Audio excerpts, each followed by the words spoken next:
Soleil News Info, Diata Bao. Shalom, shalom, shalom, shalom, shalom, Libota Nanzambe, shalom, shalom, shalom, Barananzambe. Donc voilà, j'espère que vous allez bien, j'espère que vous allez bien, Nabandaku. Donc, tout moi Mikolo, vraiment. Donc, tout le monde est sous les lots. Par la grâce de Dieu, tout le monde est sous les lots. Bon, Wabino, Maman Soleil. Vraiment, on a Katia Soleil, News Info. Donc, on a Zarani Sengo, mon co. Donc, so, bah, tout ringa boy. Donc, bah, tiens, la Katika, c'est pas papa, langa oyo. Nazarani Sengo, Ndenge pe bino bo sepe la ka. Nabandako. Voilà, tout le monde est lots. Awa, tu promets qui bino ke, tu vois que l'obéla, fête à Noël.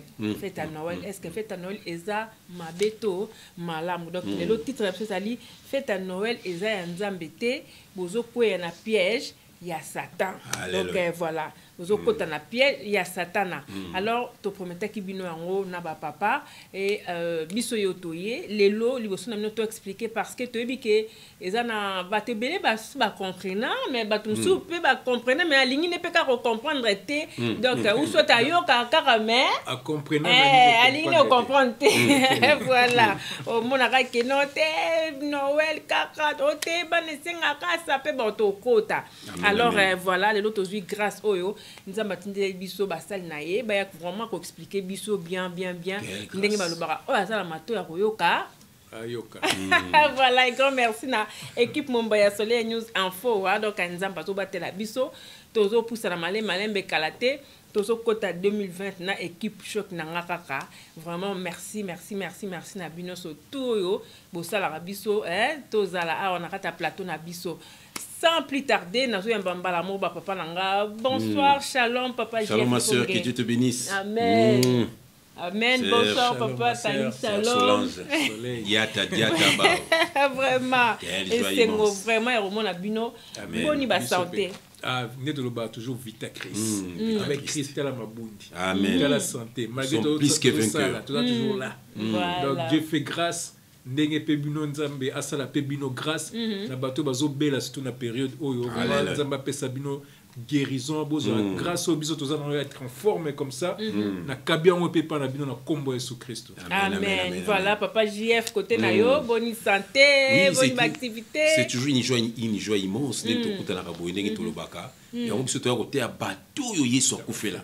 Pour bato Yesu akufela baza libre fait balandaka Yesu comme exemple nzamba tindaka bato ko biso tout ça ba simple porte-parole vous allez donc association comme bakano vous omona pour na kolekisa message na ye et kende sika bane bazali pour te bane ba koma kolanda kaka ye pour biso to landaka kaka ye yango monike mission na biso yango wana ya ko interpeller le peuple de Dieu tous allez ba sentinelle ya Yahweh à chaque fois soumuyi ba ça ya photo belle la pour te bandeko bazonga bayeba ko kanga banda ko na bango kiye mitema na bango po ba koya na piège ya satanate.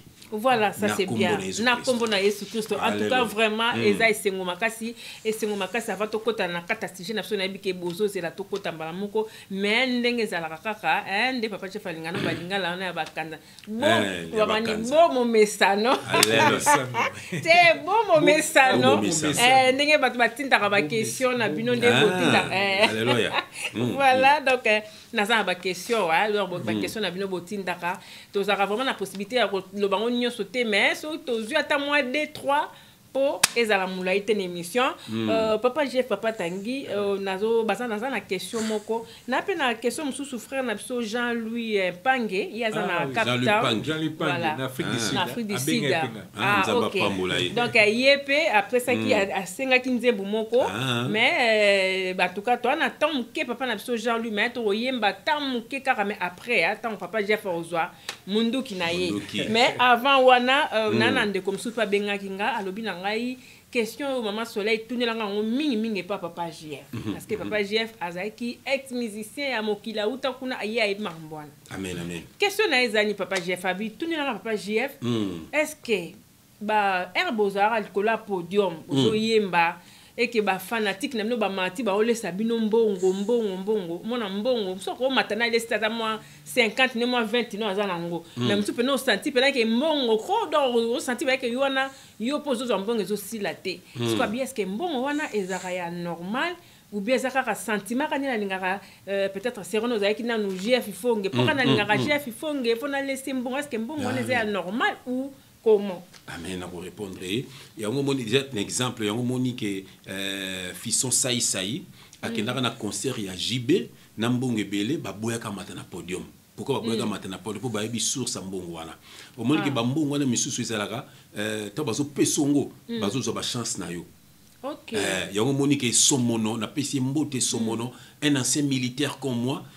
Quelqu'un que j'aime beaucoup na pesi mbote penda Somono na pesi mbote mingi yazalaki so na tag na émission moko lobaki yazalaka so ba pesi azalaki so ba pesi mbongo yazo kabela ngo bato asima parce que ya timba yaza soda ya timba po ba mbongo wana mingi esa ba mbongo ba tester yo mono ba mbongo mabe ya omona kata mususu mutamati na podo bandi ko lesa ba mbongo mais famille moko kabela ba mbongo te bambongo mabe bambongo mabe mais après na batu mususu pe mona ya pese pe mbongo mais après na batu mususu aya pese mbongo mabe yango moniki na podium faut kuzala ka maele mais est-ce que bon stom ta sala par exemple sala aza businessman et tout ça à matina ya pese pour na plaisir siko est-ce que wana pese ko mbongo mabe ko ta sala business ne mais c'est pour na business ne qui ne peut bien ako ko sacrifier payot voilà na ba leader mingo mona kana ba mbongo wana mona kana ba kinande ko blanchir ango au pese mbongo to kina akena ngota msuzu akotona ba blogo mo meye akotona pa ba mbongo ni zala kate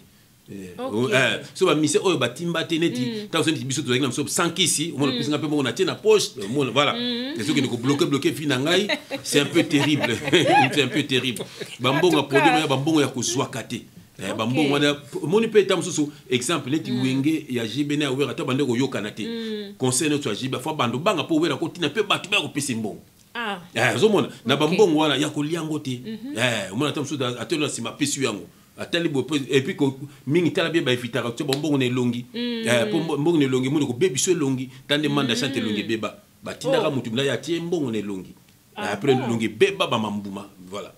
Donc de quoi tini question na yeba keza mabe mingi ya ngonza masala biso grâce mais Jeff ndenge to karana nu ba musicien et tout bazaka na ba kisi maka belé bon siko bongo ye musicien za na kisi siko atambongo na mutamati na za na kisi ko akubangani mais ba mekana kati ba mekana ba puissance vous avez ba mekana ba puissance yango nazo lancer message na ba danseuse union na lobaka ngo na bandeli le susu boluka basali ya nzambe ya solo basambele la bino voilà tala mono botela bino moko image ya mono Sandralina omoni botela ndenga komi azolo bango na bien bato ba BBC vina azo tanga pe ba kombo na bango albi Kofi na JB alobi ngo bombinete zomona bien aimé ngana iba mona na va bango nyonso parce que ngana répéter na beau marché yaza mona barumbu na no répéter na barumbu wana na hôtel Beau Rêve bazo ba rep na ngai voilà zomona donc wana ba petite sœur na biso botela ndenge mona na ko mona na za kolela bozomona nga za kolela kandenge zo boza bandolela apeta ngo kokufa voilà et bien basupe bazo finga hier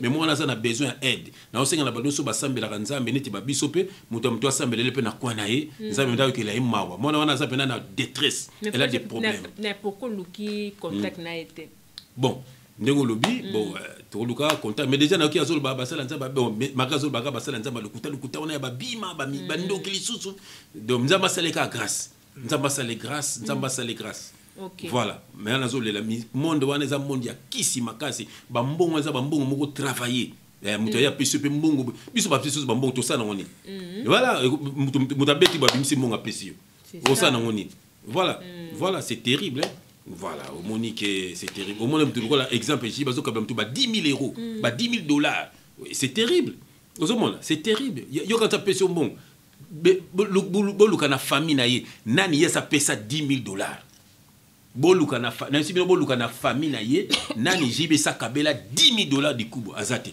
mais on te la rappelle ce qui biki ton 10 000 $, yo quand biki ton ngala tout le monde attendez qu'on a bogis bon peu mana pesi mbote j'ai pas pesi pe ceux qui 5 000 $, ceux qui 6 000 $ pour ça l'album ouais pas l'album bambon po bambon mabe alors pesa ngo bande ko na été alors pesa ka babino wana azo zelo mo na ba vie na bino ozomona yango faut na seplande bogisa comment ne ko sambela bon malgré pas lingi pe politique pe mingi nzamba sunga ekaka donc il faut ben aimer boluka elongi ya nzambe mutu nyonso abimana musicien mutu nyonso azwa mbongo ya musicien boluka elongi ya nzambe ndenge ba biso to luka elongi ya nzambe et puis ba danser nyonso na profiter ko pesa serre na biso za na Londres comme na Shibida azana Londres vraiment merci nous a ko dénoncer mais il faut tout sambela la payo il faut pe olongola biloka mokili parce que tant on a biloka mokili tant bango bazo luka yo bakomona yo il faut pena olongola biloka mokili ozamda mwana nzambe to bazo ya na bakare na machik na bango ozo bimate quoi na kombo na Jésus Christ vraiment ça c'est bien et puis dans ces balanda exemple il faut babimisa po moni ko boma makambo satana te poto on kufa ke lifelo bimisa yango po batu bayeba batu bakima bango na kombo na Jésus Christ. Voilà, ça c'est bien na kombo na Jésus Christ. En tout cas, lelo ezana batu vraiment pe bakoma ofanda pe batali par rapport au net ya ba témoignage bande ko so basi bazo pesa ba et comme que donc mon papa bazaki na ba on a raison ba frère na peut-être batu mususu ba koma ko loba et puis ba koma ko changer pe ba langage. Voilà. Au moni parce que nazana elo moko mais mutu pe na ra mutu bolimbisanga na bosani frère na nga nazana France.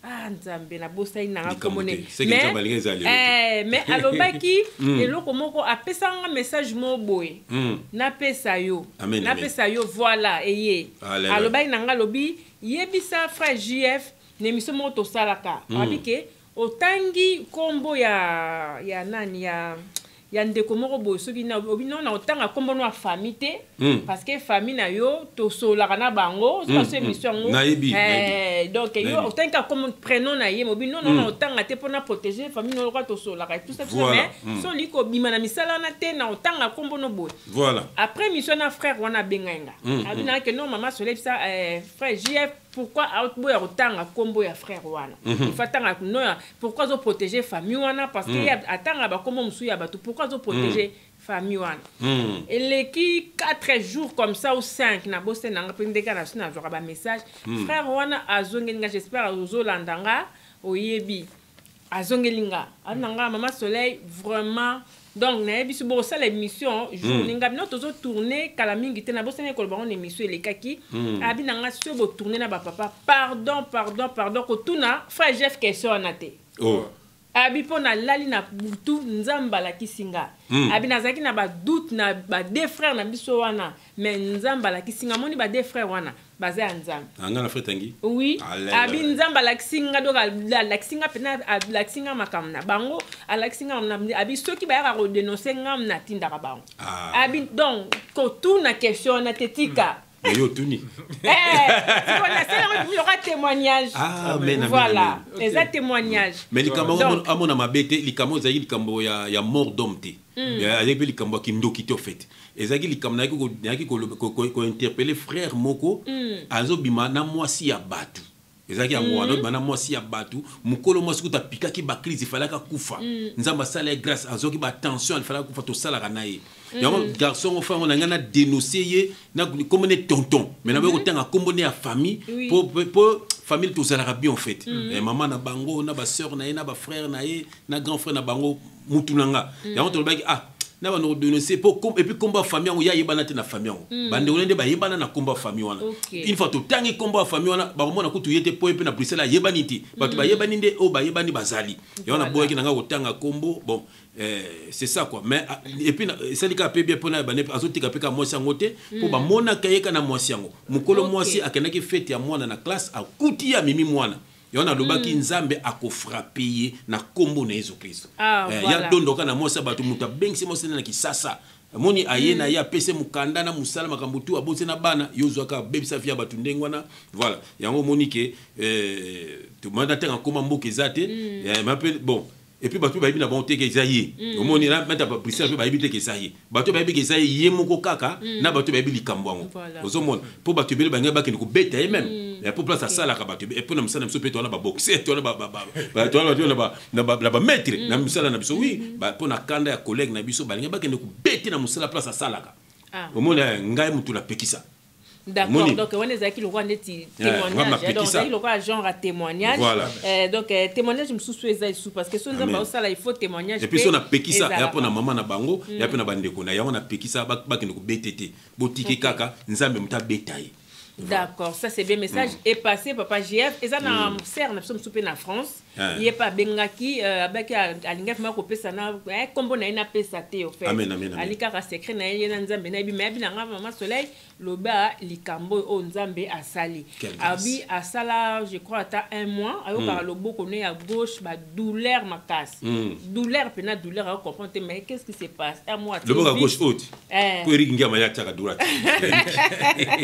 Donc, bien moi là le beau passe si le beau passe c'est un gars donc moi que peut-être moi on peut le roter mais douleur alors bijou mususu alali tant alali boy aye comme on a place moi afin d'examiner le quoi en date fête na kata fête ngo bino pe bozaki wana ce ko ya boy na kata fête ngo sko yo zaki na mai moko o prier na mai wana o bandisco ko boa ke lango ba tout temps aussi so prier yesiko abando bombama oh frère Jeff Maya ndenya na ngwa bando bomba matanga bomba me boake Maya ngwe toucher ka muke après tali bobi c'est non ser yaka yesko obina ozo bomba ma pourquoi ya habite na bomba to bi si ozo bomba ma yaka ozo pena Maya ngo sopeli yango ebele habitang ala mukana tongo tilelo lobo ba mo so passer alléluia oui alléluia. Voilà. Amen, donc, témoignage, vraiment, témoignage, Ezali. On a expliqué Maïwana. La parole de Dieu déclare la foi vient de ce que l'on entend et ce que l'on entend vient de la parole de Dieu. Voilà. Et la parole de Dieu déclare l'eau. L'eau, c'est la foi et l'eau, c'est la parole. Amen. Voilà, l'eau, c'est la parole. Dans ce moment-là, tu le bois à maï.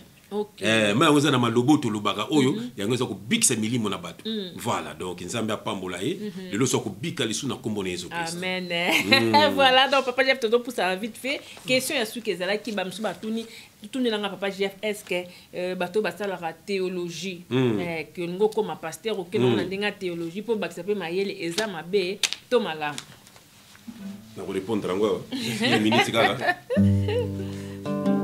balbasa théologie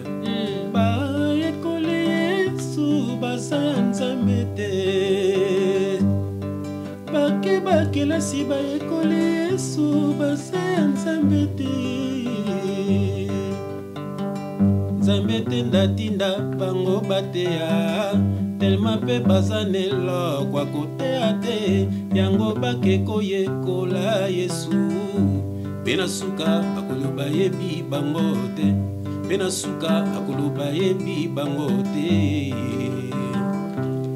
bazwi ba diplôme po bateya liloba maela mokili ezali ya Nzambe te ba angelikolo basalelaka Nzambe kasi batangaka nini eza nde molimo santwe basaleli makombi nzoka eza nde mystère sa molimo santu okozala charnel okobunga nzela okobungisa pe baninga ndeko mikitisa epai ya Yesu arevele yo liloba na ye Nzambe révélé babaka platie Nzambe révélé petit nanga odon wangaye Nzambe révélé mutombo na mukuna ye Nzambe révélé Moïse bi Nzambe révélé wale sali lobana yo Nzambe révélé Patrice Mosoko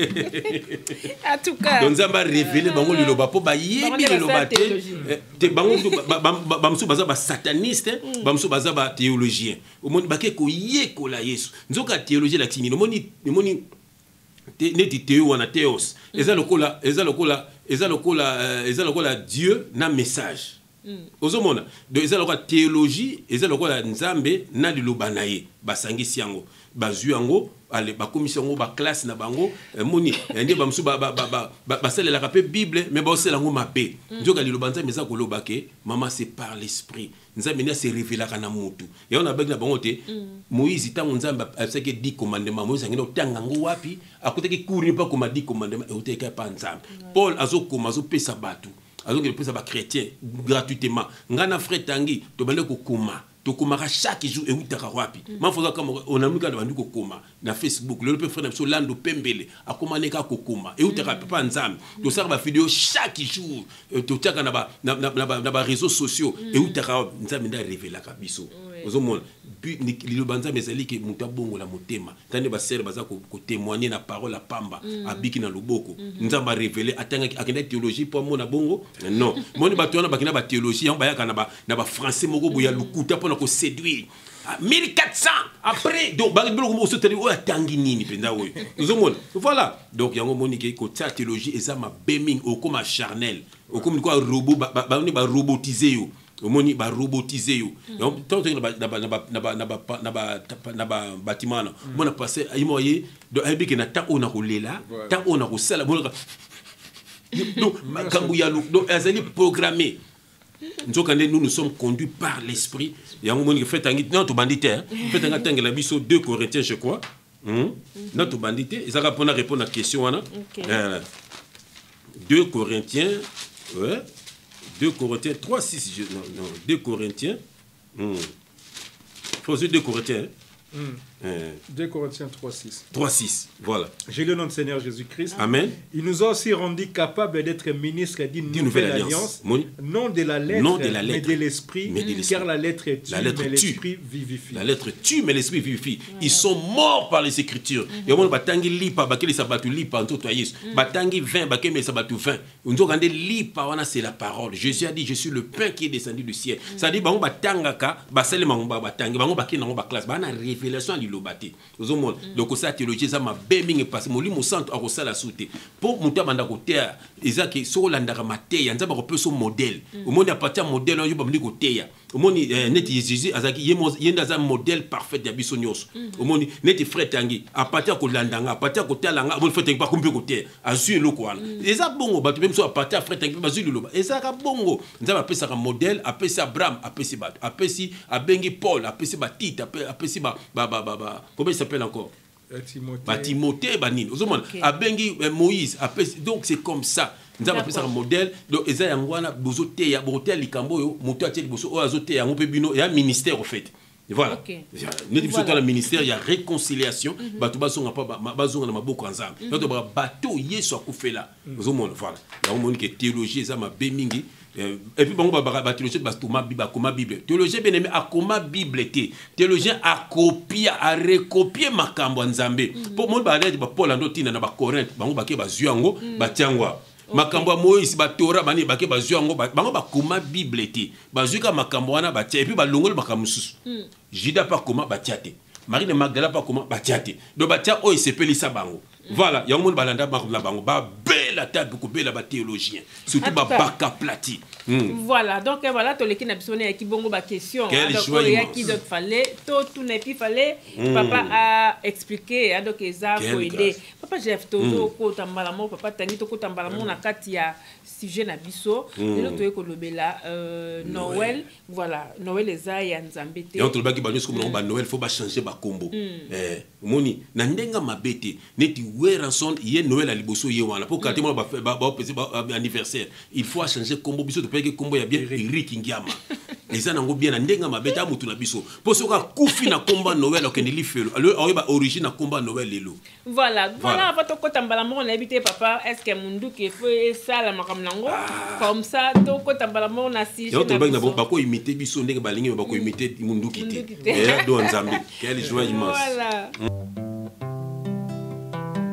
Alléluia.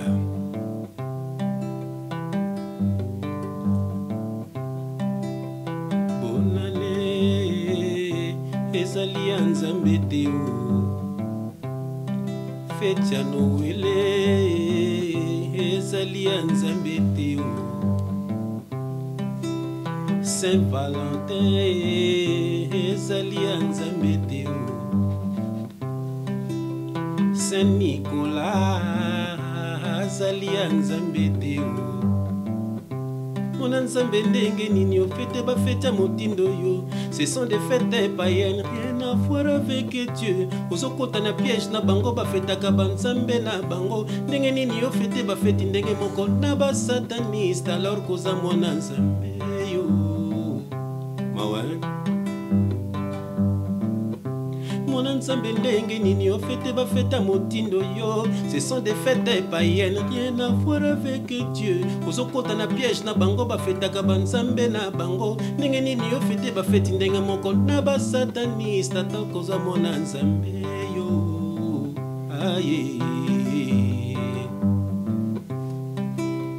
Bonne année, ezali ya nzambe te o.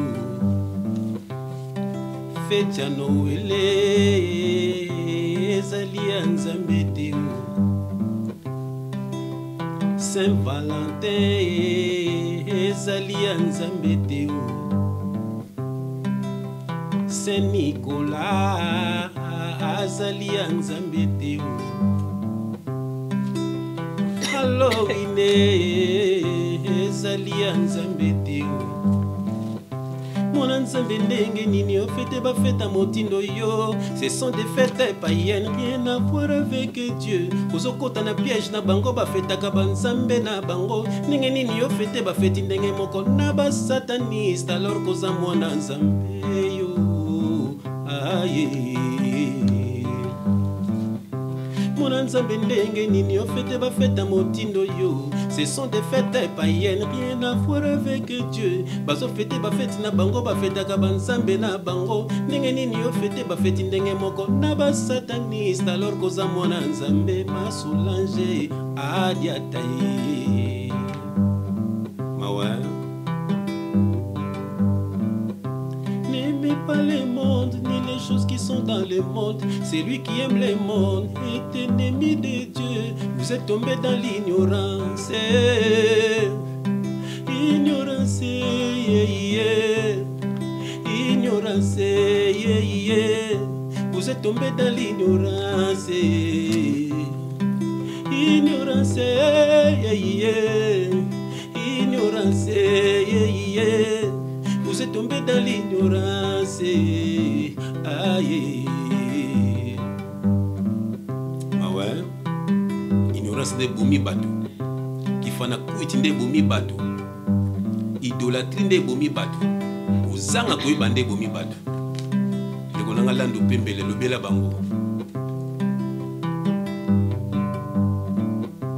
N'aimez pas le monde ni les choses qui sont dans le monde Celui qui aime le monde est ennemi de Dieu Vous êtes tombé dans l'ignorance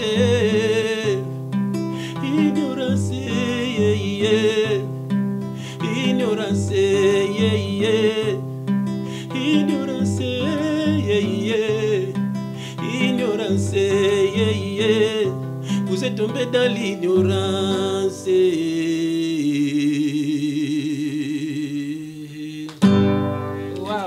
Voilà, donc voilà. Bien-aimé dans le Seigneur, Zembo yo bien-aimé dans le Seigneur, et ça la musana on a kat na bomo na yo. Et lo kezo boma bato ezande ignorance, et lo kezo boma bato ezande ki fana kwiti, et lo kezo boma bato ezande idolâtrie, o église na biso, o pasteur na biso, voilà sikaba na satana bazuma nzaka ya kotuba yo pe ko memaona de l'autre côté. Bien-aimé dans le Seigneur, to ça ko komila kisate, papa zo tinda biso po bozonga na kati na bergerie, bo kabwana na bato ya mabe. Et message et émission de l'eau, au cause la édifier na kombo na Jésus Christ. Na kombo na Jésus Christ, vraiment papa Jeff nabi ki eta na biso komi mukuse poto le susu nzembo ya papa na biso Jean-Louis, to kometa ki ye. Voilà, papa Jean-Louis Pange moi. Tout ça les gars plaisir. Et car parce que to komi vraiment muska il faut to kota na sujet na biso. Na pona ndeko Axel Banda. Amen. Axel Banda. Ouais. Ndeko nanga makambo tomonaka na mokili oyo elembisa yo kondima te Ata souffrance eleki mingi na posa kovivre esili elembisa yo kondima te Ata maladi leo nzoto komi na yo isole elembisa yo kondima te mama Tout simplement nyonso ekotikala nango Tout simplement nyonso ekotikala nango Bato mabele bakotikala na mabele ye Mbao ya likolo bakozonga na likolo Bato mabele bakotikala na mabele ye Mbao ya likolo bakozonga na likolo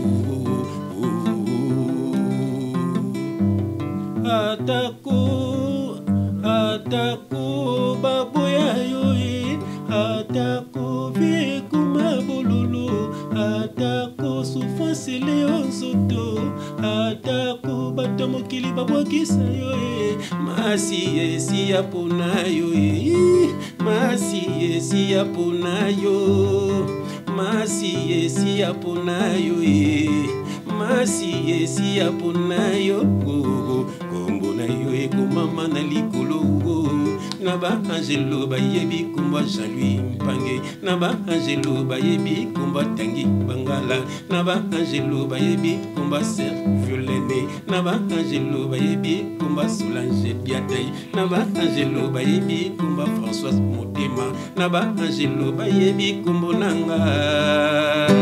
Alléluia. Ah là là là là là. C'est pour toi mon frère Jean-Louis Mpange, que Dieu te bénisse. Continue à nous suivre et tu seras édifié, tu seras béni parce que tu es notre frère au nom de Jésus-Christ. Au nom de Jésus-Christ, voilà. Donc Papa Jeff, to prier Nzambe na biso comme ça. Titi da prière bien-aimé to koti na kat ne langa na Nzambe to zali bana na Nzambe to zala kat déjà ne langa na Nzambe photo longo la ba livré na kombo na Jésus-Christ. Titi da prière. Père de gloire, comment ne pas t'aimer, comment ne pas t'adorer. Tu as un témoignage qui toque en Zambé. Et autres, tu as un message de ta part. Oh Zambé, à toi seul l'honneur et la gloire. Papa, tu es le soukolo belayon Zambé. Papa, bisoto za l'effacer. Yonde yaka ko solo la Nzambe. Yaka ko koisa baninga banguna. Yaka ko koisa banguna ya bana na yo. Yaka ko koisa ba maladie za ko déranger ba vie na bango. Yaka ko koisa ba célibé za ko déranger ba vie na bango. Yaka ko bebsa ba ndoki ya ba famille ya ba camarade ya ba papa, il y a pas collègue qui va détruire ça, va finir bango. Il y a qu'à délivrer bango à partir il y a parole papa. Il y a qu'à délivrer bango bakam la molimo sapin pyramide. Bakana molimo Noël non Dieu. Bakana molimo ba fête à mokili nzambe. Bazo délivrance ba longa na kati na makambo calendrier za bato mokili nzambe. Bano ba koti na kati ba calendrier nzambe ba komi ko salelona na mene église bango ba bâtiment on a ko fêter ba Noël. Oh Père de gloire. Ya ngo to tike mission ki toko na maboko no que le Saint-Esprit parle pour l'édification de ton peuple. Au nom de Jésus-Christ, nous avons ainsi prié et nous disons Amen. Amen. Amen. Bien-aimés, soyez dans la joie. Ningana bandeko na bino. On est là. Nyonso tokomona, nyonso tokoyoka, tokobimisa na poisa. Makofi tokobangate, munduki tokobangate pour ça batali bosote. But na biso zali, bino na bino, biso na bino. Un jour tous allez pas à papa. Na kombo na Jésus Christ. Bon bato ba telemela biso, bango ba kenali felo. Ceux qui ba se repentir te. Quelle grâce. Quelle voilà. Grâce. Dans papa Jeff Tokota mbala moko nabite na pita maluba et puis ya papa Tangi liboso. Papa Tangi fête ya Noël oyo biso nyoso to yebi to zala ki bana mike na si ko fêta ka mi to la ki mo mke. Ah bon. Voilà, to fêta yango ba fête na ya Noël biso so to fêta yango mais to banda o mona na biso pe eloro moka mabeza la ki na ngote to comme na sera les 24 ba te biso moi ça peine na biso. Oh, et puis c'est fini, bon, le mois d'Inde. Il faut le pour vous avez une ignorance. Voilà, si vous voulez, et comme ma bé, pour Nanini. Amen. Avant, on a 1 Corinthiens 2, verset 12. Quelle joie immense. Je vais lire au nom du Seigneur Jésus-Christ. Avant de répondre, on a toujours ma commis sur ma biseau. Je lis au nom du Seigneur Jésus-Christ. Amen. Or, nous n'avons pas reçu l'esprit du monde, mais l'esprit qui vient de Dieu, afin que nous connaissions les choses de Dieu, que Dieu nous a donné par sa grâce. La Bible nous dit quoi? Nous n'avons pas reçu l'esprit du monde. Quand on était dans le monde, on avait reçu l'esprit du monde. On a fêté Noël. Parce qu'on était dans le monde. Dans le monde. Parce que alors quand on s'est converti, comme une nouvelle créature, on a reçu le Saint-Esprit. Maintenant, moi, il y a une différence entre les théologiens et les Nzamba. Ils ont l'esprit du monde parce qu'ils suivent les raisonnements d'hommes. Nous avons reçu le Saint-Esprit. Alors quand on a reçu le Saint-Esprit, maintenant vous dites que c'est pas bon. C'est parce que la fête de Noël, ceux qui ont lu la Bible de Genèse, Apocalypse, il n'y a pas le mot Noël déjà. Première des choses, il n'y a pas le mot Noël. Dans le monde, avec l'esprit du monde, on nous a appris que Noël, c'est la fête de Jésus-Christ. Voilà. Nulle part dans la Bible, Jésus-Christ, il a fêté cet anniversaire-là. Et nulle part dans la Bible, on l'a appelé Noël. Voilà. Ça, c'est encore un autre problème. Alors, c'est quoi? D'où vient Noël? Vous devez savoir que Noël ça a apparu vers le 4e siècle. Déjà, 4e siècle, Noël est apparaître parce que c'était une fête qui était dédiée au dieu Mitra, le dieu soleil. C'était dans la fête dédiée à un païen qui est le dieu Mitra, le dieu soleil. Donc, dans le 4e siècle. Donc, ça veut dire que dans le 1er siècle, 2e siècle, 3e siècle, on ne fêtait pas Noël. Voilà. Bizarrement, ça apparaît dans le 4e siècle pour le dieu Mitra. Alors, quand l'empereur Constantin a se convertir, a converti pe Arménie Mobima. Alors ils ont voulu associer cette fête-là dans l'Iloba Nzambe. Voilà. Le roi dit que Jésus-Christ c'est le Dieu soleil et que Mitra c'est le Dieu soleil na bonga buzoba. Alors lumière. Voilà. Jésus-Christ c'est une lumière, véritable lumière. Alors qu'est-ce qu'ils ont fait? Sangi si fête parce que combat Jésus-Christ va mélanger na fête wana quand c'est bimanete ils ont fait il y a Jésus-Christ. Alors que ce n'était même pas ça. Donc la fête de Noël, ça n'a rien à voir avec Jésus-Christ. Avec les enfants de Dieu. Avec les enfants de Dieu, ce n'est pas son anniversaire. C'est une fête païenne. C'est une fête païenne. Et puis même le mot, si on décortique, les frères vont décortiquer le mot Noël, vous verrez que ça écoute insultant. Ah ouais? Et ça insultant pour Nzambe. Donc nous, en tant que chrétiens, on ne peut pas fêter ça. En tant que chrétiens, la Bible cette fête, c'est dans Lévitique 23. La fête, on doit fêter. Et toutes ces fêtes-là... Autrefois, voilà. Les enfants de Dieu fêtaient. Et toutes ces fêtes-là parlaient que de Jésus-Christ. Voilà. Et on a besoin de ça, l'émission sur la fête. C'est la fête à Spencer, les vins, et ça, Jésus-Christ. Ah, fête, il y a Pentecôte, et ça, Jésus. Jésus. Toutes les 7 fêtes-là, il faut aussi les mission. Il y a 7 fêtes qui sont de Jésus. Tout est accompli, en fait. Voilà. Parce que toutes les fêtes doivent parler de Jésus. La Bible, ça parle que de Jésus-Christ. Et Noël, ça ne parle pas de Jésus-Christ. Parce que tant que Noël et c'est réalisé. Comment ça fonctionne? Ça n'a rien à voir avec la parole de Dieu. Et c'est basé sur le mensonge. C'est basé sur la sorcellerie. Voilà. Voilà, donc voilà, papa GF, donc on a éclaircissement au papa Tanga Pessi déjà. L'invité Yokoro Baksani Likolo. Oui, des frères Tanga Lobby, donc ils allaient qui fête Moko païenne, une fête vraiment sorcellerie. Bando dédié on a Dieu Mitra, au moni le dieu des Perses, au moni aujourd'hui ils allaient Iran. Aux hommes qu'on a demandé au fêter va fête wana en fait bon il y en a aussi na bagbo na Google bon na internet pour tel ka théâtre ba buzoba er mo boke na pe ko s'édifier pour na Google ka so betika ka histoire origine ya Noël tout est là au moment on a besoin expliquer bino ba Dieu Mitra donc besoin expliquer bino ba Dieu de Perse ba expliquer bino donc makamon ndenge likaki donc aki nzambe besoin même là bon ba lumière à lokuta aux hommes OK Jésus-Christ c'est sa véritable lumière aux hommes il y a un moment qui ndenge frère tenga lobi omoni Noël wana Noël, na hébreu, elle est à Dieu. Na hébreu, elle est à Dieu. Yon babaka, elle Elion, elle Shaddai. C'est quoi non, en anglais, ils ont non, ils ont non, négatif. Voilà. Parce que Noël, donc ça que non Dieu. Donc ils ont fêté non Dieu. Parce que au moins, fait diable, à ça, mutumoko, a imita ko fait. Ya imita, ya créakate. Ya kopiaka. Donc, a kopia makambu tout. Il y a Seigneur Jésus-Christ. Omoni na elamba la daka ya rouge wana akopia. Na mande fois pembo wana tout ça c'est dans la Bible akopia. Ozomona ndenge balobaka omoni na fête à Noël okomona ayaka na minuit. Mais bien aimé qui peut venir à minuit et puis il vient du ciel. Le Père Noël, il vient à minuit et puis il vient du ciel. Petit Papa Noël, quand tu descendras qui descend du ciel? Si ce n'est pas Dieu, c'est qui? C'est le faux Dieu, c'est le diable. Et puis, Babini, frère Tenga Tangela Bisso. Frère Tenga Tangela Bisso. Attention dans Matthieu 10, verset 14. Matthieu 10, verset 14. Je vais lire au nom de Seigneur Jésus-Christ. Amen. Lorsqu'on ne vous recevra pas... Non, Marc, pardon, Marc. Okay. Marc. Ici, c'est Jésus-Christ. Hein? Marc 10, verset 14.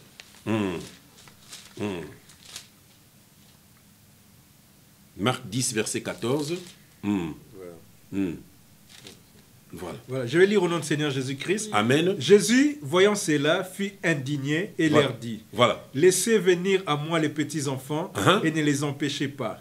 Car le royaume de Dieu est pour ceux qui les ressemblent. Bien aimé Yoka, le royaume de Dieu est et pour ceux qui ressemblent aux enfants. Il y a un moment petit papa Noël, c'est un petit papa Noël, tangwayaka banande bakendaka verrier. Ozomona balande likaka ndenge Yesu albi bana baya pa ne pe batu bazala lokola bana. Il y a un moment que bango siko na ndenge ya révélation. Tango bana petit bana bolanda papa Noël pour bazana ignorance. Ozomona yango babi yango siko faut batu balanda bana pour batu ba koma ignorant. Ozomona siko pour bana baza ba ignorant yango bolanda petit papa Noël. Alors bana alors so ba papa balandi bana ba on peut ba ignorant. Faites un truc na Jean 8 44. Jean 8, 44. Jean chapitre 8, verset 44. Je vais lire au nom du Seigneur Jésus-Christ. Amen. Vous avez pour père les diables et vous voulez accomplir les désirs de votre père. Il a été meurtrier dès le commencement et il ne se tient pas dans la vérité parce qu'il n'y a pas de vérité en lui. Lorsqu'il profère les mensonges, il parle de son propre fond car il est le menteur et le père des mensonges. Le père des mensonges. Il y a un moment jour où ma soeur, parce que le père des mensonges a yé. Père n'a pas ça père il y a vérité. Comment et puis c'est fait exprès. Moi bana bazara na deux biloko pona bango ezaka compliqué. Ezali kamba nzambe na likamba satana. Bana ta so bakomo so likamba Père Noël. Oh, bamuso ta bakola bakosa ki biso Père Noël. C'est que pe makamba nzambe bakosa ki biso.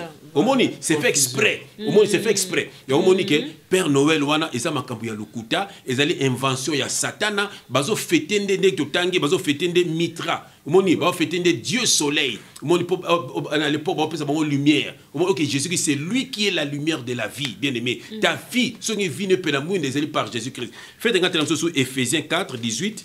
Après on m'a le bekembo frère Tanguy. Éphésiens 4 18. Éphésiens 4 verset 18. Éphésiens chapitre 4 verset 18. Bien-aimé, ici c'est la parole révélée. Nous ne prêchons pas les Écritures, mais nous prêchons ce qui est caché derrière les Écritures. Scandale pour les païens. Il y a un peu de comprendre le langage de l'Écriture. Voilà, il y a un théologie. Amen. Je lis au nom du Seigneur Jésus-Christ. Amen. Ils ont l'intelligence obscurcie. Ils ont l'intelligence obscurcie, ma soeur. Ils sont étrangers à la vie de Dieu. Ils sont étrangers dans la famille de Dieu. À cause de l'ignorance de ce qui est dans eux. À cause de l'ignorance de ce qui est en eux. Et à cause de l'endurcissement de leur cœur. Et à cause de l'endurcissement de leur cœur, ma soeur. Voilà. Ils sont ignorants. Ils sont étrangers dans la famille de Dieu. Il y a un moment où ils sont ignorants. Il y a un moment où laisser les enfants venir à moi. Père Noël, il y a que vers les enfants. Banane ba okende vers bango. Alors pour bana baza ba ignorant. Ba parents pe ba comme pe ba ignorant. Ozomona. Nzoka ndé Jésus a dit laisser les enfants venir à moi. Bolande la bana siko ba kwa na nyoso. To ba kwa na Jésus. Moi à to pesier 1 euro. Obisi au bon bango somba voiture. À cause pas séper la peuple na bise. Alors moi nzambe fois ça la bongo. Nzambe alobi crois seulement tu seras sauvé. Ozomona na ko croire dans le biso to komi na misala, to koma na kimia pour te croire na Jésus-Christ. Faites un truc na verset nous pardon, rappelle-moi le mambo kayo. Jean 15 19. Jean 15 chapitre 19. Après tu relever la paix sapin. J'ai lu notre Seigneur Jésus-Christ. Amen. Jean 15 verset 19. J'ai lu notre Seigneur Jésus-Christ. Amen. Si vous étiez du monde. Pardon, Maki. Bible blesse. Si vous étiez du monde, bien-aimé, le monde aimerait ce qui est à lui. Le monde aimerait ce qui est à eux. Il y a un monde qui est basé il y a un monde qui est Noël Nabiso et que ça la nini pour baser na mokili. Frère, tu continuer. Mais parce que vous n'êtes pas du monde. Biso toze a mokilité. Toko fêter Noël pour nanini. Toko fêter Saint-Valentin pour nanini. Pour ngana le sama mwasi na ngana restaurant. Fona zela bino bo pesa ngai mokolo. Bo bela tako bela. Ya solo. Donc pour ngai omoni ba na ba fête ya Halloween. Comme ba biloko tout wana c'est le monde. Ya ba biso toze a mokilité frère. Continuez. Et que je vous ai choisi du milieu du monde. Jésus nous a choisi du milieu du monde. Nakati na bango asali fiko fio aptiki bango poni biso. Yango bako linga biso ata mukete. To leki bango na kitoko musika. Toke po biso toza. À cause de cela le monde vous est. À cause de cela le monde vous est. Yango ba linga biso te. Omole loko loba ki wana ke monso lobi ono biso ata ezala ngo lokuta mais biso mama na kopesa bino lisese moko. Yoka lisese oyo. Eza lokola frère Tanguy. Frère Tanguy azana mwasi na ye. Azana mwasi na ye mama Violaine. So fait Tanguy azaki na mwasi moya liboso, exemple yo zaki mwasi na liboso, o somela ka t-shirt. Alors frère Tanguy sko landa lisese oyo pour comprendre likambo le bien ata te tiki na biso ça nango problème te yanda. So frère Tanguy so mwasi ne abine poni yo bombaka t-shirt a mwasi no kabela yo. Bene o landa lisese oyo c'est profond mama loba. Frère Tanguy lobi na zasu na pousa na été et si na boya kala na commande na yo mais t-shirt na lingango ka po eza kitoko. po eza makasi na sepelaka nango ozomona mwasi ne sikoyo na ndako moyasi alambela eza te po so frère Tanguy alati yango yazomona moya pusa na pembeni na frère Tanguy eza te donc souci ne frère Tanguy fa bwaka t-shirt wana elakisi nini ntango yo oza na Jésus Christ okoza na makambo ya satana te po ntango oza na makambo ya satana ezopesa Jésus qui se passe yo ozoba ebosa nango neti frère Tanguy alobi ke non na boya na ngai ye mais na sepelaka na t-shirt ndemi na ozoba eza nango mamba lokuta biso eza mamba mokili te mais na linga na nga sape na ndako po esaka bana plaisir et c'est ça Jésus qui se plaisir. C'est ça le problème. Donc, il faut boire un t-shirt pour frère Tanguy na mosine ba comme malam. Il faut tika makambo mokili pour yona Jésus qui c'est beaucoup malam na kombo na Jésus Christ. Voilà, na kombo na Jésus Christ. En tout cas, message vraiment ils a bien clair ils ont passé. Na évité papa Tanguy zo bandeng ndenge papa je pato ba tout à l'heure. Je suis habité que non, bana na biso pe amikie. Bazar ramon na samo amuke déjà zo ba que non ndenge za boye Noël les bandits et puis habité ba cadeau na ye et rozala. Habité donc il faut cadeau puis mususu mona ba si ba sali ba lettre na bango oyo ba otindela déjà Père Noël parce que bana ndetso ba si ba mesana déjà na lirwana. Amen. Ba parents ba osuka ndenge nini. Amen. Je vais lire au nom du Seigneur Jésus-Christ. Bien aimé, toqué dans Marc. Marc 7, verset 8. J'ai lu au nom du Seigneur Jésus-Christ. Vous abandonnez les commandements de Dieu et vous observez les traditions d'hommes. Les traditions d'hommes. Donc, au ma sœur, donc, bandimi, banaba kende na perdition, bandimi, banaba kufa, na makambo yo, bazanga Yesu, mais moi ça la bonne plaisir. Tant que on n'avait pas eu cette grâce là d'avoir des parents qui nous ont appris le Seigneur Jésus-Christ. Au moins, bana biso sikonde bazu grâce wana. Parce que biso ba parents, on les apprend ça. Au moins, ba parents ba oui, c'est pas grave mais c'est pour les enfants. Non, vous aurez des bons mauvais service parce que vous êtes tenté de livrer les enfants au diable. Ngaza eza na famille, eza na ndeko moko ya mwasi na décembre soka ka tie sapin. Les faits étrangers quand on en a na décembre soka pelisi ba biloko na tcheka kabwe donc mon boulou mo ekota na ndako ne mo comprendre en route omoni donc ça veut dire que les sapins toloba c'est quoi les sapins donc ça veut dire que les gens ils ont comme a dit dans Romains 12 n'imitez pas le monde ils ont imité le monde parce que c'est la tradition mokili c'est beau avoir des guirlandes c'est beau mais non ils sont satanistes moi ça là déjà pour plusieurs raisons ils ont adoré un dieu étranger nous pe bozo kota na buzo bana bango bozo ça là ngo po ba teka ba guirlande na bango tana mokili ndenge za en ébullition ba commerce bazo kota ba mbongo et tout ça là mais bino ba parents siko c'est le moment de protéger les enfants. Au moins, tant que vous inculquez moi na makambo ya malamu dès le bas âge à kokola nango. On ne peut pas se détourner de ça. Et on va pas arrêter de suivre les traditions d'hommes, mettez la parole de Dieu en pratique. Et alors nous avons malobaki est-ce que tant on a retrouvé sous foi sur la terre parce qu'ils n'ont pas la foi. Est-ce que quand le fils de l'homme viendra trouvera-t-il la foi sur la terre? Donc parce que les gens veulent le monde, c'est le monde au fait. Donc mon analyse fait le pour rien.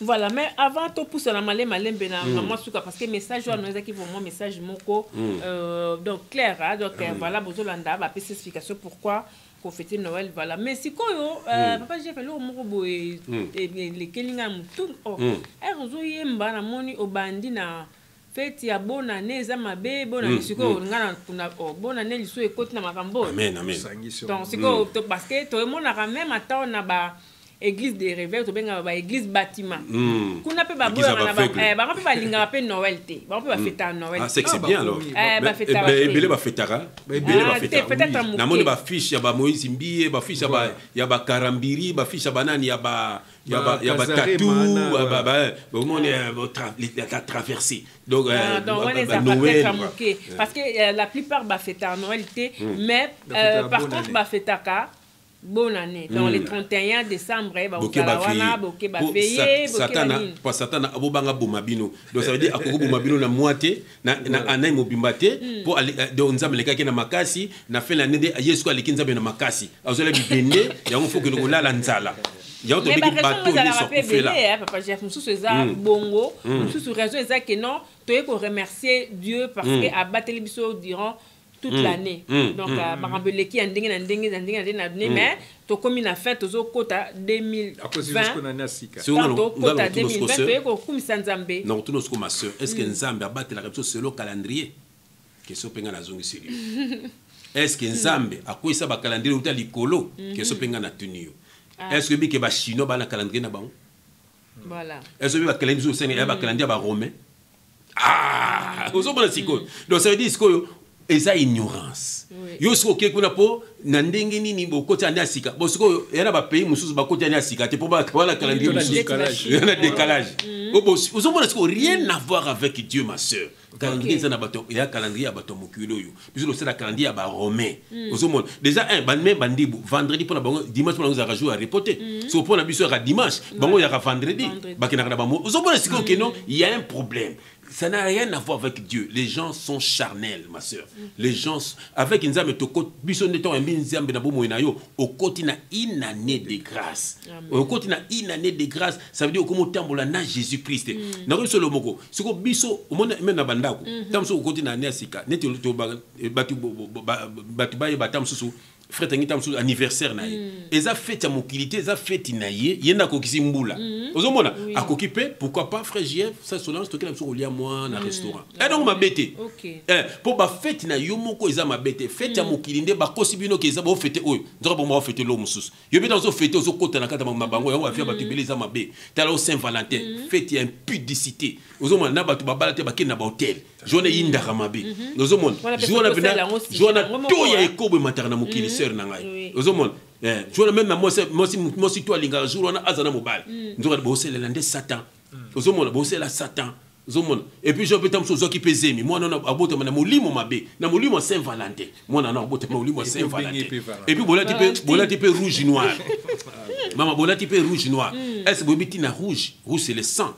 Rouge, c'est noir, c'est l'esprit des morts. Vous avez dit ténèbres. Vous avez dit rouge, noir. Il y a cérémonie, sans boyeba.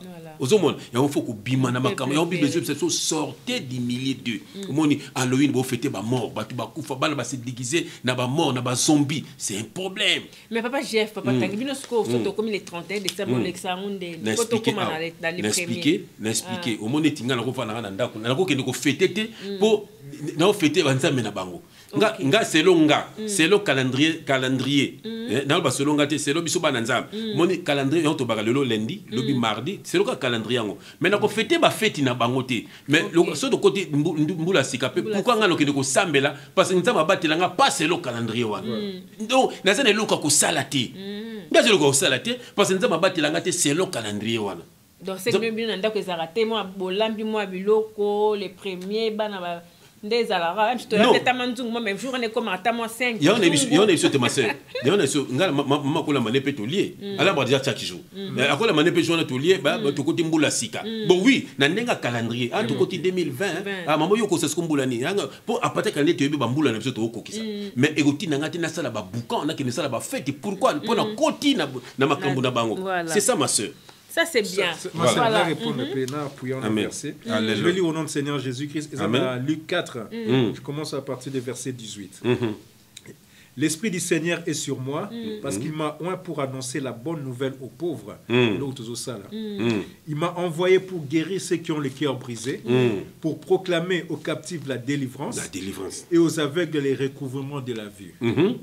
Pour renvoyer libres les opprimés, pour publier une année de grâce du Seigneur. Donc, au moins, Ibiso, il y a un tout à l'heure, c'est le calendrier ou un calendrier Nzambete. Au moins, il y a un repère parce que nous vivons dans ce monde ici. Voilà. Mais ce fait-là, et cause à la boucante pour nous, et comment ça, extraordinaire pour nous. Parce que nous sommes déjà dans une année de grâce. Avec Christ. Il y a un comme la traversée, 2019 pour ton 2020 parce que 2020 c'est l'année de bénédiction, c'est l'année de mariage, c'est l'année de ceci, c'est là baptême et belé au moins en église année de bénédiction, église année de mariage finalement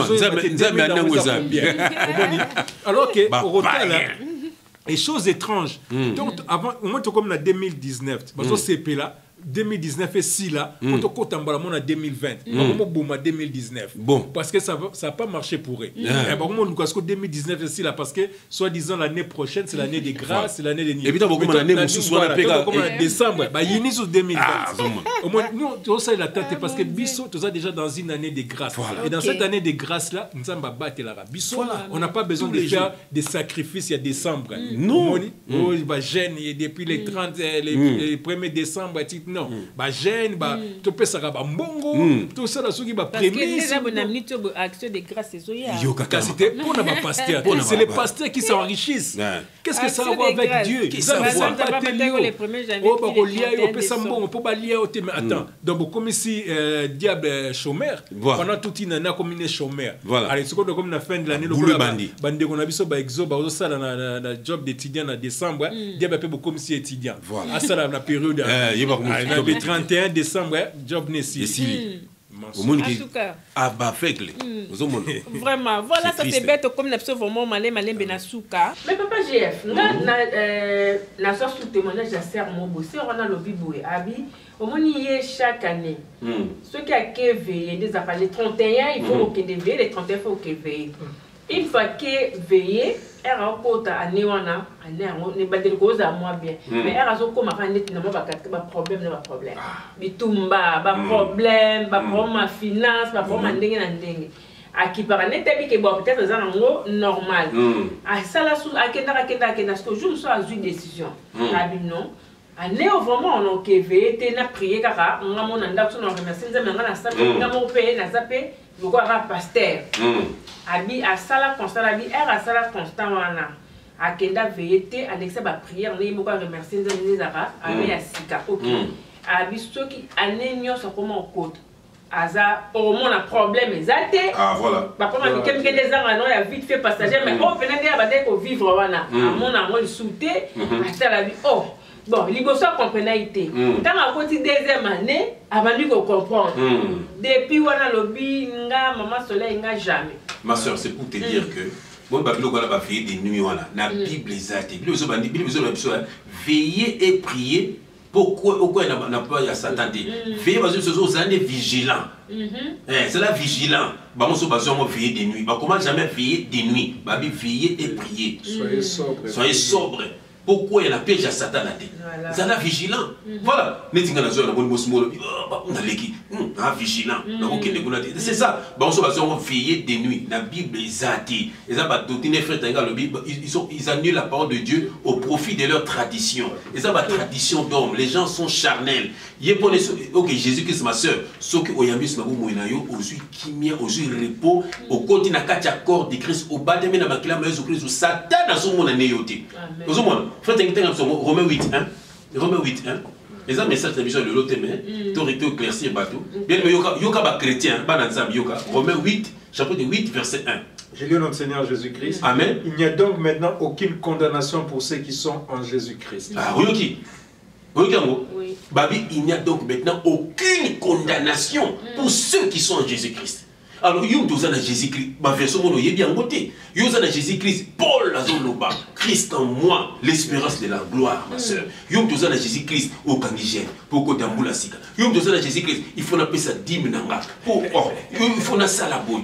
Donc, aux hommes que aux années Jésus-Christ était, aux hommes, aux sanctionnés, ma prostitution spirituelle, adultère que vous êtes, aux qui n'oumba na bonzambe, aux sanctionnés Jésus-Christ, na Moïse, na Jean-Baptiste, aux hommes. Donc, les gens sont perdus. Moi, il y a besoin de regarder bateau hier soit coupé là. Bateau là, au fin d'abisso, ils allaient païens, ils allaient chrétiens charnels pour comprendre le langage d'abisoté. Ma soeur, tu es dans le sapin. Voilà, tu es dans le sapin, papa GF, tu es dans le sapin pour aussi ça. Mais sapin, c'est quoi? Voilà. Donc, on peut éclaircir le sapin, des mobaïs qui écoutent, on en a pour les appeler ma baisse. Il y a ma bénédiction par rapport à. Mon bien aimé frère, tu as la mission dans Deutéronome chapitre 12. Deutéronome chapitre 12, verset 2.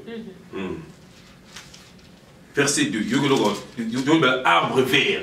Alors déjà dans la scène alliance, arbre vert nandar. Batika ko fuka mais là arbre banzete à vert. Yoka mbako le bango kuna. Satan il est rusé ma sœur. Deutéronome 12, Deutéronome 12, verset 2. Amen. Je dis notre Seigneur Jésus-Christ. Amen, frère. Vous détruirez tous les lieux où les nations que vous allez chasser servent leur Dieu, sur les hautes montagnes, sur les collines et sous tout arbre vert. Continuez à faire. Vous renverserez leurs autels, vous briserez leurs statues, vous brûlerez au feu leurs idoles, vous abattrez les images taillées de leurs dieux et vous ferez disparaître leur nom de ces lieux-là. Arbre vert. O batulio boko tsaba o bazo peksa mo ba nzamba lokuta ba buka ba hotel wana ba buka idolatrie wana ya ba arbre vert le arbre vert ngo moni ndeko une version otira pe ko yeba ngoti yu ozo mona oza na kati ignorance ya bazo ko sakana na yo moni arbre vert déjà na tangwa Moïse bazo peksa ba tia ba arbre vert na banda kuna bango ba tika ko fuka mela ba na mono yoki bien te fait tangi to ke so na Ézéchiel 6:13 Ézéchiel 6:13 frère pasteur, pasteur est un berger. Il a dit, il a fait des dons aux hommes. Mon tuno soit sa pasteur. Mon tuno soit sa pasteur nanda kunaye. Yo moko papa. Voilà. Paul azo kene azo koleta bino na banda ko po yo tika ko letsa le bota na yo. Comment c'est ça? Amen. Ézéchiel 6:13. Je dis notre Seigneur Jésus-Christ. Amen. Vous saurez que je suis l'Éternel quand leurs morts seront au milieu de leurs idoles, autour de leurs autels, sur toute colline élevée, sur tous les sommets des montagnes, sous tout arbre vert, sous tout chêne touffi, là où ils offraient des parfums d'une agréable odeur à toutes leurs idoles. Amen. Tout arbre vert, il faut qu'on détruise l'hôtel, qu'on détruise l'image taillée, qu'on détruise l'arbre vert. Au beau qu'on fouka mela. Bien aimé, déjà dans ce laisse pendant que boya yango, yango tu bino à partir Père Noël, beaucoup tu sais ba arbre vert nandako. Bien aimé, au monde a tel bien, au monde a sapin, ils ont la forme de pyramide. Ozomona bakozo sikoyo étoile batiango likolo ezo présenter aide botia la pyramide batiaka lisu na katikati ya omoni bino botie sapin botie étoile na katikati ozomona botie likolo botie pyramide na kati ndako na bino ozomona ya omoni beso ke na kati ya jardin d'Éden moni nzaba apena bono nzete moko bolia ti moni ya omba représenter pe na kati ya sapin omona batie sapin bambuma batiaka na ba rouge ba jaune ya ba fruit défendu. Oh, Nzambe a boyaki, ba fruit défendu. Siko au monde bazosko elo moko boye et lingi siko nzetango. Elo wana elo zani. Ezasko serpent. Serpent. Ba représenter arbre wana Nzamba boyaki. Ba fruit ezasko ba fruit défendu. Au monde révélation. So elo ko bino botiaka wana siko wana et lingi boya rouge, monsieur zaka jaune sous vert, serpent. Serpent na Yesu komoni pour représenter ce que Satan pour représenter Satan na Nicolas pyramide na lisu na ba arbre na ba fruit défendu et puis bosu sikoyo bosu Yesu crèche Yesu bo tiango na sa pyramide omoni et là c'est bosu niata Yesu omoni bo niati Yesu bo tie wana omoni révélation pyramide wana ya sapin bien aimé omoni banakala na sena ba opeksa ba arbre vert na bandako na bango ozomoni eza na forme ya pyramide bolingi yango nyoka arbre défendu na jardin d'Éden ba fonza ba fruit défendu oyo Eve baliaki ozomoni nzoka ne eza na ngo révélation ya makamususu mais bango basala ndenge na bango ozomoni yango batu belé ba kokinde lifelo batu belé parce que bandakala Satan lingaka kozwanya place ya Nzambe voilà, voilà, Satan a toujours à soi place ya Nzambe. Il y a un monique même l'icolo, baboka qui est pour l'ingaka sur place ya Nzambe. Il y a un moment où nous sommes Nzamba pesa do ya koyemba, ya zu bango, apesi bango biloko mokilo, bango de koyembi la yi. Ba mission de tout le monde, yo ba mission ba ba. Ce sont des prophètes. Yo ba nzo ba yembaka. Mais Satan zo bango, ba commander ko salela yi. Ba comment koyembi la basi, ba comment koyembi la créature, ba comment même ba sirène des eaux. Ba comme belo ka no o ekachaka, aza sirène des eaux. Dans cette vérité, ba dit mais belo ka wana ba yembaka. O petit zo ko sa o yamado. Eza yamado wana te, c'est la sirène des eaux. Bango tu wana o bana papa ba yembaka noko esekeli na yo Maria. Bala cette somme na bana sa ngo nani afanda ka wapi comme nena adresse nene bande ko ne banani. Ba maman 6. Wa, ozomona ezali ba sirène des eaux bango ba yembaka ma sœur. Et puis c'est basé na base ya basirène des eaux et on a la plupart ba musiciens base na mo bazaka na poto kuna bazaka bango mo na kin so za mo na kin do za na ndako moko bo o mo na komaka te o yo moko akenda ka kuna o mo ni po mo na sirène ayaka kuna pour silence comme aussi en bétail. D'accord, voilà, donc papa tangi na bité yo koko bakisani ni po to comme la vraiment na suka émission yo koko bakisani. Amen, amen. Bien aimé toke na totanga toujours. Moni biso totanga toujours. To ça ni tibato mokili. Toke na Jérémie, bien aimé Jérémie 10. Nous allons partir verset 1. Amen, amen. Jérémie chapitre 10. Verset 1 jusqu'à verset 4. Jérémie 10, verset 1 jusqu'à verset 4. Je lis au nom de notre leader, Jésus-Christ de Nazareth. Amen. Amen. Écoutez la parole que l'Éternel vous adresse, maison d'Israël. Ainsi parle l'Éternel. N'imitez pas la voix des nations et ne craignez pas les signes du ciel, parce que les nations les craignent. Car les coutumes des peuples ne sont que vanité. On coupe le bois dans la forêt, la main de l'ouvrier le travaille avec la hache. On l'embellit avec de l'argent et de l'or. Voilà. On le fixe avec des clous et des marteaux pour qu'il ne branle pas. Voilà, bien aimé. Au moni sapin tout le bas. Donc, nzamba azo prévenir bananaï. Bolanda bato mokilité les nations c'est le monde. Bolanda bangote. Po bango ba kendara na forêt ne to monaka. Ils vont dans la forêt ba buki ba sapin wana. Allez ba nani ba tailler tayango, ba embellir rango, ba tchango ndako. Et ça c'est une forme d'idolâtrie. Parce que chaque année c'est perpétuel. C'est perpétuel. Chaque année on va fêter nini borochat sapin wana po ba tcha ba guirlande po ba tcha ba bloco. On a expliqué ce que c'est les sapin wana. Donc ils ont ma pour na bato ebele. Non moni bato soka sapin koti na ndako na bango, désordre pe koti na kati ndako na bango. On a ba oyebate hein. Bango pe bazo ebate. Misusu pe bayebi na bango me baninga ka loyenge ana kaka. Ya ba sapin na. Nataka ka dernier verset pour na natiki nyonso tout. Ben emetoke na Ésaïe 1. Ésaïe 1 verset 14. Ésaïe 1. Voilà. Ésaïe 1 verset 14. Amen. Ésaïe chapitre 1 verset 14. Je lis au nom de Jésus-Christ. Amen. On va appuyer. Mon âme est vos nouvelles lunes de vos fêtes. Et vos fêtes. Voilà. Et elles me sont à charge. Je suis là. Je suis las de les supporter. Amen. Donc, mon âme est vos nouvelles lignes. Et vos fêtes. Azo yinango. Azo yinango. Parce que azo comprendre que ni bino ba na nzambe, vous se comporter ngeba na ba yebi nzambe te. Ndenge ni bino ba na nzambe to comme na nouvelle année, allez beaucoup ti ba jeûner prière, vous banga bandoki, alors que l'apôtre Paul a dit ce n'est plus moi qui vis, c'est Christ qui vit en moi. Alors si toi Christ vit en toi, comment est-ce que vous ça la ba jeûner ba 30 jours pour te diable allié au décembre. Bon. Si Christ vit en toi, comment est-ce que vous avez la veillée de prière et si vous avez ndoki bazalaka? Parce que la veillée de prière, c'est moi, ça témoignage. Tu as ça veillée de prière, pasteur à Pumbwe, assistant à Pumbwe, bazo détruire ma vie. Voilà. Mais sous bazo là na bomba pongi. Ba veillée de prière, tu as vu sous bakanga ba on a ba toilette. Voilà. Et comme besoin les kapuna pasteur le côté azo pasteur donc azo pona ne baser dans un monde qui c'est d'un peu ça biga mosina qui n'a veillé ba kanga mo hôtel na pasteur il est ce genre de fêtes là et elles sont à ma charge ils sont à charge et j'ai à l'embé qu'on supporter en gros. Il a las de les supporter et quand on lit en bas je suis las de les supporter. Alors si on descend un peu en bas il dit quand vous étendez vos mains je détourne de vous mes yeux. Quand vous multipliez des prières je n'écoute pas. Vos mains sont pleines de sang.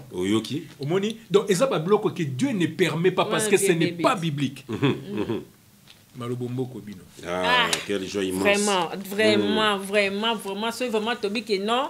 Toyoki, Tolboy n'a pas comprendre ne comme il pour exemple vraiment donc naba verset où pesami awa et so lobela nyon surtout vraiment na bi ke biso surtout ata moi comment pour net nga vraiment na yeba ki pété net ba signification ça pe wana ke ngoyo mbuma fruit défendu pyramide monyango singawana zande nyoka yo po tshona ndako lo pozo dura mbozi ko Jésus c'est décoré kitoko tu peux la serpent ndenga yaki voilà image à Satan ozu pe Jésus tient assez donc ba nyaki Satan zo mon ba sangise ba mi balé En tout cas, voilà, papa, j'ai photo clôturé na biso. Photo clôturé na biso.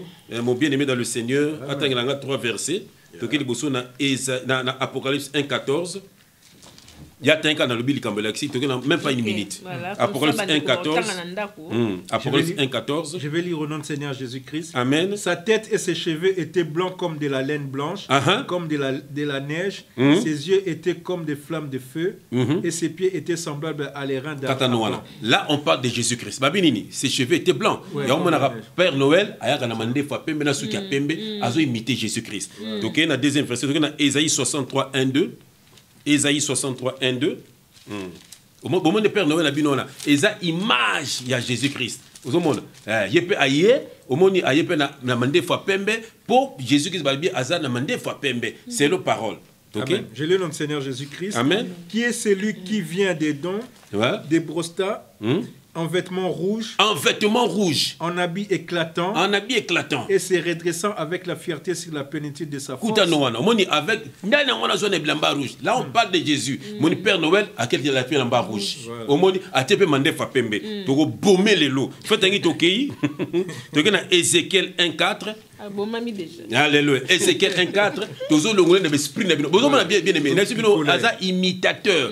Il y a créacaté. Au monde, il a mandé Fapembe. Au monde, Apocalypse 1:14. On parle de Jésus-Christ. Miso éclatant. Boy na boy. Soukia Pembe. Mandé Fapembe à imitant. Aucun Ézéchiel 1:4. Babina n'a pas lamba rouge. Tout ça. Il n'y a pas qu'à la lamba rouge. Au monde, nous avons dit que lamba rouge. Et ça n'a pas signification.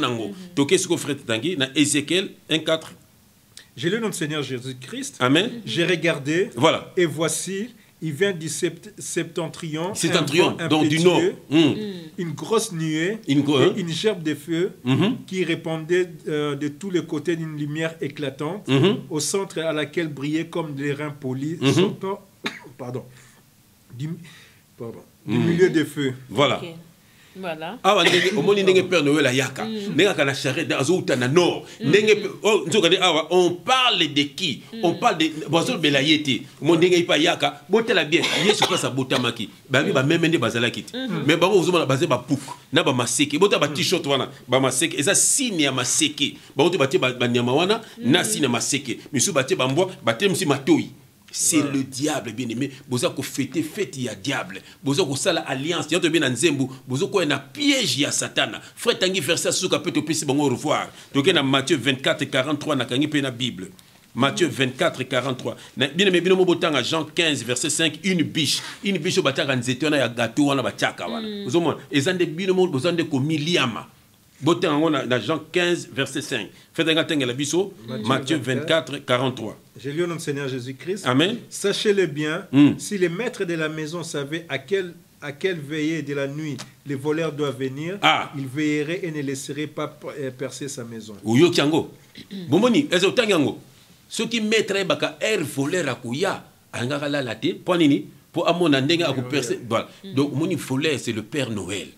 Moni azakuya na butu tango bino subulali azoya ko détruire bien aimé pour à l'année de Jésus-Christ pour Jésus-Christ oya lokola moyibi yango yepa yaka lokola moyibi moni bino boyebi frère tango sous version na pardon tango sous version qui te quoi moni yepa yaka lopo tu bino bomoni ke elamba rouge alandeli mande fa pembe alandeli bomoni pembe chare ndenga yaka wana alandeli botela ba que Dieu te bénisse botela parce que ndenge pe botela pe ndenga yaka na butu pour Jésus-Christ babi aoya na butu faites tengi J'ai le nom du Seigneur Jésus-Christ. Amen. Sachez-le bien, voilà. Si les maîtres de la maison savaient à quelle heure à quelle veille de la nuit les voleurs doivent venir, ils veilleraient et ne laisseraient pas percer sa maison. Continue. C'est pourquoi vous aussi tenez-vous prêts, car le Fils de l'homme viendra à l'heure où vous n'y penserez pas. Omoni. Donc, Jésus qui s'accouilla. Et Babi est là au milieu de la nuit, voici l'époux. Yango moni Père Noël au milieu de la nuit, voici l'époux. Papa yé na ba cadeau ko yé moko sombité, o bino moko ndebo sombi. Ya cadeau yé mota sombi yango. Bino ndebo sombi, yé ba na butu, voilà parce que le pou va venir la nuit et lui vient la nuit. Bon moni bien aimé na ba festi tout au pesi, nenga landela kabatu. Omoni tout un gars souka Jean 15 5 voilà pour batu ba ba comprendre ngote Jean 15 5 omona gâteau botiaka na ya biche pour moni na Noël gâteau à biche ezanga raté mona gâteau wana batie biche eza morceau ya bois morceau biche eza morceau ya bois Jean 15, verset 5. J'ai lu au nom du Seigneur Jésus-Christ. Amen. Je suis le sceptre. Jésus qui est le sceptre. Donc, vous êtes les sarments. Étape. Celui qui demeure en moi. Voilà. Et en qui je demeure porte beaucoup de fruits. Voilà. Car sans moi, vous ne portez rien, vous ne pouvez rien faire. Voilà. Continue. Si quelqu'un ne demeure pas en moi, il est jeté dehors comme les sarments. Voilà. Et il sèche. On les ramasse. On les jette au feu. On les jette au feu. On les fait l'eau. Au moins, sarment et couille et séché. Donc, tant que vous avez un morceau, il y a bois comme gâteau. Et allez, étape, il y a un zété, il y a couille.